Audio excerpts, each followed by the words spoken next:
Tiis ganda. Ako na naman daw. Ako na Sa naman. kanya, maliit ang pilik niya. Maliit ang pilik mata ko. Wala kang makikita. Tiis ganda na naman ako.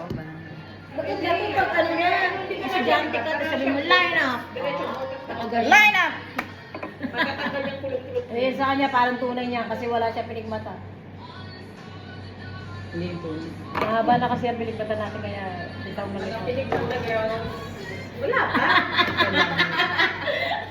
Wala pa, excited! Alam mo, mas maganda yan kaysa yung ano kasi walang glue. Oo. Kasi yung may glue. Kaya lang ito, yung ano ko. paglilo Sanay ka mo doon? Oo, sanay ako doon.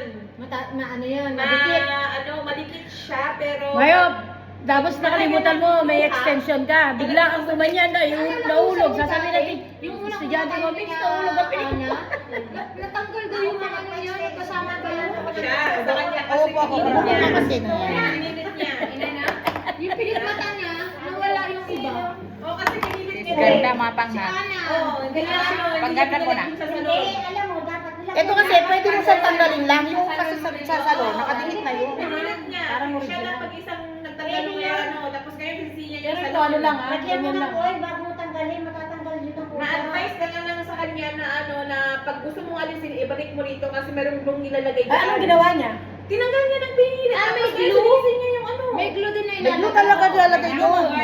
Kaya pagka pumikit ka, piling mo may nakabara sa mata mo. Ha? Hindi na-irritate ang mata niya?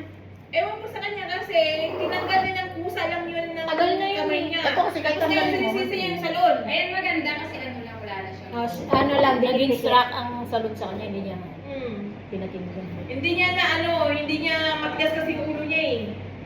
Akala ko kasi, pag ano ka niyan, may iba-ibang size din. May halimbawa pag nasa gitna.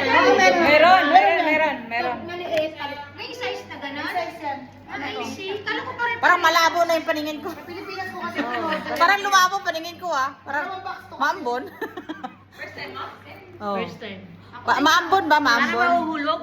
Parang mahuhulog ang kilay. Ganda, bagay sa inyo. Na, bagay talaga. Kung hindi bagay, hindi na Picture mapaglagay. tayo ng mga mata niyo. Nag-clarify eyes na sila. Ibig sabihin, magpupok kayo ganyan, no? Tatlo tayo, tatlong mata lang. Yung mata mo lang kunin niya. Oo nga, sabi niya, mga mata lang. Hindi ganyan lang. Ay, what? Parang Betty Boop na yung ano. Oh, ano ba itong bagong parlor nito ah? Binidyo niyo na ako agad. Nagpilikmata lang ako, nagbinidyo na lang agad. O, ito yung second customer.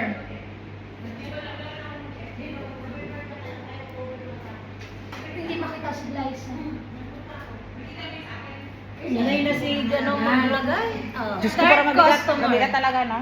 Third customer. Third customer na ako. The first, second, third. Sinong sunod?